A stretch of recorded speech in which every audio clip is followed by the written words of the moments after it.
Welcome to The Value of Knowing, the podcast where we dive deep into the world of legal complexity and opportunity on the vibrant continent of Africa. Stay tuned for expert insights and a closer look at the legal landscape in Africa, where Bowmans helps its clients to manage legal complexity and unlock opportunity. That's the value of knowing.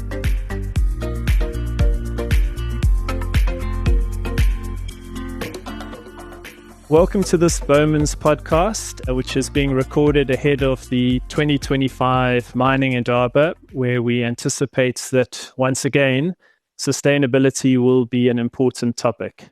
My name is Charles Douglas. I'm a corporate and M&A partner based in Bowmans' Johannesburg office. I'm joined by Claire Tucker and Wandisile Mandlana, who are both Johannesburg-based partners specializing in public and regulatory law, as well as Christina Nduba-Banja, our partner from our corporate team based in Nairobi.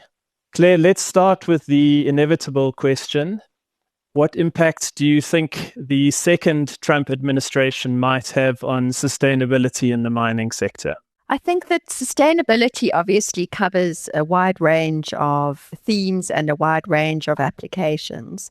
So in the mining sector, we would definitely think sustainability was relevant to the types of minerals that are being mined, to mining practices, to stakeholder engagement with mining communities and with other government stakeholders. And I think that there's a wide range of matters across the sustainability gamut that will be impacted by what Trump has been saying and doing since he's taken office. He's obviously said that he is going to turn away from the Green Deal. He's obviously given specific indication of withdrawal from the Paris Agreement on climate change. However, if you look at the detail of what he's doing, he is also looking at significant investment in American renewable technologies. And I think that this is going to be a big part of what we see the impact of Trump's changes being. I think that although a lot of the headlines are obviously around the climate change moves that he's making, I think that he's also going to be investing in American expertise, American technology across a range of applications, including some that we would traditionally see as being sustainability type of technologies. I think that from an African sustainability perspective in the mining context, we often also talk about the just transition. And from a local perspective, the just transition means that we need some space and time in moving towards net zero. And what this means is that there are still some projects in developing countries, such as South Africa, such as other African countries on the continent, that need to have a bit of space in order to still invest in fossil fuels, to still invest in projects premised on the fossil fuels that we are still able to mine and exploit in South Africa.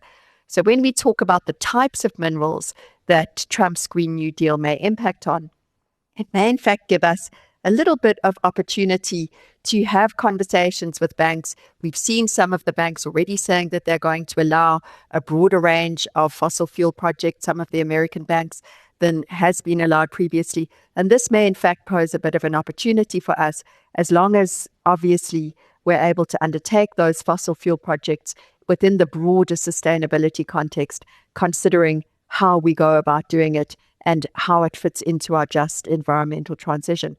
I think also we'll still see a big push on green minerals and green metals. In other words, those minerals and metals that are important to sustain and support our journey to net zero. And I think here there are definitely still going to be a number of opportunities in the African space for exploitation and maybe even greater exploitation and investment even by American companies in those minerals supporting the green transition, supporting a journey to net zero. So overall, I think it's definitely an interesting time. And there are definitely going to be some changes, maybe in the way in which certainly those from the West, maybe certainly those from the US talk about sustainability. But I think that a lot of the sorts of moves that we've been seeing over the last few years will continue, even with maybe a bit of a breathing room on those just transition projects, which we need in order to sustain our transition. Thanks, Claire. We'll come back to the topic of green minerals, but Christina, maybe I'll turn to you next. If you can give us your thoughts on this topic of US Trump influence, perhaps versus EU and others from your East African perspective. Charles, there's a proverb that says, even the lion has to keep an eye on the other animals in the jungle. That's my very bad translation of it, but that's basically what it says. And usually it says in the context that the strongest need to watch their back as well. But today I'm using it in the context that no country, superpower or not, exists in a vacuum. So in other words, while the Trump administration may pull back on climate commitments at a federal level, there's the rest of the global jungle, the EU, Australia, Asia, and they're still moving full steam ahead on certain sustainability issues, right? And even in that context, let's not forget that global ethics have also fundamentally shifted. Once upon a time, there was a time when colonizing entire continents for their resources was okay, and now we know it's not okay, and laws changed to reflect that. There was a time when slavery was okay, and then forced labor was okay. And again, the global ethics has changed, and the laws have changed to reflect that. So from my vantage point in East Africa, we've seen global markets continuously demanding responsible sourcing of minerals, compliance with strict ESG criteria. And this is, again, formed by global ethics and the fact that we know better, so we're doing better. So even US companies can't ignore these requirements. They want to continue to keep doing business with partners who are subject to EU and other international regulations. And so while the US as a country might pull back on some things, and that might affect, because they are a superpower, they do have an influence on global politics, there is the rest of the world and the fact that there are some things that have fundamentally shifted, and I don't see us moving back on them. So there may be a shakeup in US policy, but for African nations who are receiving investments from the EU and other international players, who are also receiving investment or are having to do business with US companies who are also dealing with some of these EU companies and having to comply with EU regulations, I do see that the reality is community-centered sustainability will remain a driving force. The show will go on, but there are some things that really are not going to fundamentally shift even if the US pulls out. Great. Thanks, Christina. Wendy, I'm going to turn to you. So one of the things that Claire mentioned was green minerals. And considering that Africa is home to some of the largest reserves, which are critical to decarbonisation, what do you see as opportunities and challenges for the mining sector in the African markets that you're working in, and also contextualized by what we've heard from Claire and Christina? A lot of opportunities and challenges, but what is encouraging is the solution to most of them. And as a continent, we're fortunate to be endowed with these critical resources. But one of the key challenges, which, however, is still a key challenge in many parts of Africa, are the ongoing wars. The example of this is DRC, in where there is an ongoing war in the Goma area. And then with these wars ongoing, we would miss the boat or ability to fully benefit from exploitation of these minerals, especially in the DRC context, which is reported to host significant reserves of cobalt. One would really hope that the announced meeting between President Tshisekedi and Kagame would resolve this impasse. DRC is not alone in these wars, just to show the challenge of wars or political instability. We know the outcome of results in Mozambique. We know the position in Madagascar, which both Madagascar and Mozambique host graphite. Fortunately, in the regions I'm working in, there isn't these wars, but there are other challenges. And some of these challenges really relate to public infrastructure decay or underdevelopment. Persistent policy and regulatory uncertainties still continue to pose challenges.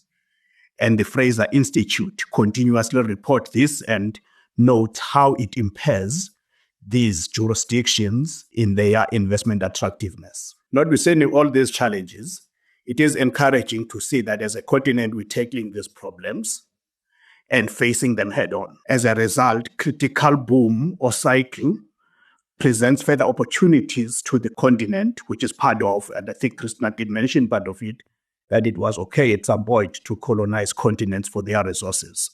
So here, I think this presents an opportunity that we learn from those historical practices and improve on our current mining strategies such that we benefit fully. I think one of the key lessons or strategies we need to change as a continent and many of the mining jurisdictions is to change our mining strategies not to be focused on pit to port strategies, but increase domestic processing capacity and beneficiation in our supply chains. But as a lawyer, outside these economic or structural considerations, a key contributor to ensuring Africa seizes the opportunities presented by the critical minerals boom would be to ensure regulatory and policy certainty, as I've already mentioned. So when we talk about regulatory uncertainty, we really talk about the need to improve certainty concerning administration of current regulations and policies, avoid regulatory duplications, and ensure balanced legal systems on key areas such as fiscal regimes, environmental regulation, socio-economic development, or localization requirements, and ensure that these are predictable and enforced in a consistent manner. A related topic that is presenting an opportunity for the African continent is to ensure that we maximize our potential, is to streamline the permitting regimes. An example of this here at home, South Africa, which has significant manganese reserves. Regulatory approvals for transactions relating to mining interest, e.g., mining right transfer transaction or change of control transactions, can take a number of months to implement. And in that period, the pricing and economic conditions will be changing. The acquisition of environmental permits for these projects are long lead items, also susceptible to all sorts of changes in the market. One must say, for avoidance of doubt, that removing red tape is just a cry for efficiency and not call to lowering of permitting standards. Thanks, Wandi. There's a lot that you've covered there: geopolitical issues, policy, regulatory. I just want to stick with you for a bit, just also to focus on community factors and shared prosperity. How important are those in future-proofing the African mining industry? Oh, most definitely, Charles. Equitable sharing is a key sustainable consideration for future-proofing mining industry. It is for this reason that collaboration between mining companies, labor, government, and communities has long been recognized as a key enabler to ensuring mining creates shared prosperity for everyone. Failure to ensure equitable sharing of mining benefits can result in loss of social license to operate and result in violence and disruption to operations. So therefore, community involvement is a key consideration. And to achieve this, it is important, among many other things, that when consultation is required, that such consultation is meaningful. Because failure to do so, especially, for example, in South Africa, has resulted to a lot of litigation and governments seeking to change the consultation requirements, making them more complex. And one other consideration to achieve prosperity or shared prosperity is to ensure that mining operations operate in ways that avoid environmental degradation or minimize such impacts.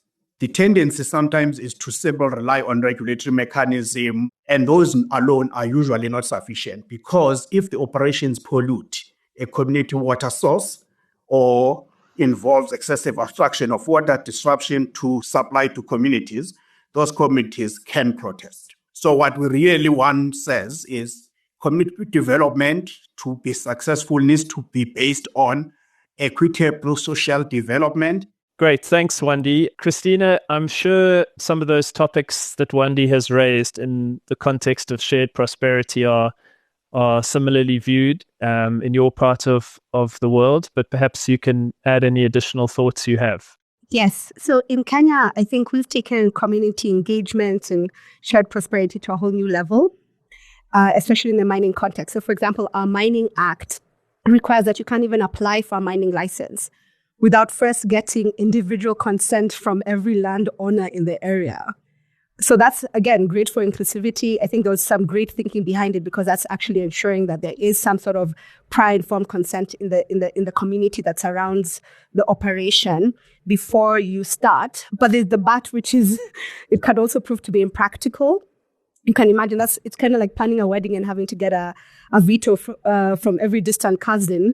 It can prove to be difficult for people to actually even start. And that's evidenced by the fact that we haven't had some mining licenses issued in the recent past because people are unable to meet this hurdle. And then on top of that, large-scale operations, mining operations, then have to sign community development agreements. So you can't just dig up the minerals. You have to show how you're going to be investing in roads, in healthcare, and education. Again, this is, I think, a more practical way to do it because there is engagement with community. And then you are actually forced to invest in the community that will be affected by your operations, which is great. Unfortunately, what our laws don't do, and that's how sometimes that's the gap, is then define what is community. In my country, we have several tribes that are spread across different counties. So my operations might be some in one particular area, and I have different communities I need to engage with that fall across different counties. So from a political place, that's a bigger community. From a tribal place, that's different tribes. And we need to figure out how to actually do that. And so some of our older laws would make the provision, but not think through the details on how it will work practically. But luckily, I think we've seen some progress in that regard. So, for example, recently with our Climate Change Act, they've put in a requirement that you have to have a benefit sharing agreement with a community for carbon projects that are involving community land. And then it went ahead to try to define what community means and then how to go about getting community engagement. And I think that's what we need. It's putting in, there should be some mechanism for benefit sharing, recognizing when should it apply. Should it be on private land or community land? Should it be, how do you ensure that the right people are getting the benefit? Because you need to define what that community is. And so I think there's been some progress. I don't think we have got it right. The law was just changed last year. So we were going to see if now the new projects that are coming in are going to be able to comply with the provisions. And we're going to see what the pain points are going to be with this particular new provisions. Another thing that I think is good is the inclusive decision making. So bringing communities and giving them a seat on the table. So if you're having stakeholder engagement, if you require stakeholder engagement, which our laws have been amended to require. So before projects start, they have to put up signs explaining what the project is. They have to ask for community engagement for people who have any issues regarding the project to come forward. And then there's a meeting in that regard. And there are structures that have been put in place to ensure this kind of community engagement. I think that's been very positive and should continue. And hopefully laws that are coming up now will take a leaf off what has worked and understood what hasn't, so that we, again, any new laws that are being passed are practical and not like our current Mining Act, which is every individual, you have to walk around and get their consent. If they veto, you don't get the license. And then just to add on the point on rehabilitation, because that has always been a big issue. If the mine shuts down or operations shut down, how are you leaving the land? What are you doing to ensure that your operations are sustainable while you're doing it so that the community is not impacted, their soil, their water reserves and their water sources? What are you doing first? And then what will you do to ensure that if there's any long-term impact, you are taking care of that so that even when you walk away, everything is left either in the same position it was before you came or in a better position. And I'm happy to see that, again, laws are being amended to take this particular aspect, especially the rehabilitation point, into account. Again, we've not yet seen anyone actually have to close down, so we haven't seen it being worked on practically, but I'm happy to see that the laws have been amended to really think, how is the community going to be impacted long term, right, even when the operations end? So legwork up front and also legwork when you're leaving. Thanks so much, Christina. I think I'll come to you, Claire, just for any final thoughts on the topics we've discussed. Christina was talking about some legislative and policy imperatives there as well. So if you can also just give us your thoughts on how any changes in laws and policies are supportive of some of the matters we've discussed, perhaps as part of concluding remarks. I think that what really has been emphasized from what both Christina and Wandi is saying is that for those of us who are familiar with and work in sustainability a lot, obviously the matters are always the subject of debate. They're always the subject of engagement with the community, with policymakers.